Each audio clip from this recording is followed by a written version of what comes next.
वीर सुरेन्द्र साय जयंती उपलक्षे ओडिशा सांस्कृतिक समाज विभिन्न प्रतियोगिता अनुष्ठित हो जाइछि। सभापति डॉक्टर परेश दानी और संपादक श्री दीनबंधु पंडा समस्त प्रतियोगी छात्र छात्री मानक शुभेच्छा दे कार्यक्रम आरंभ करथिले।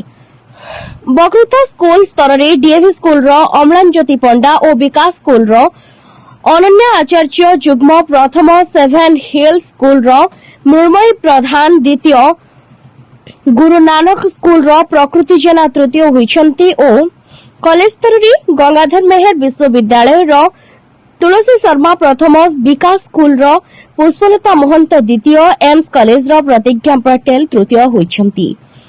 विजयक भावे मनोरंजन पट्टनायक, रामानुज पंडा और शिवशंकर षडंगी, विभुदत्त प्रमोद मिश्र, संतोषिनी बाबू एवं रत्नभूषण प्रुसेट जोग देथिले।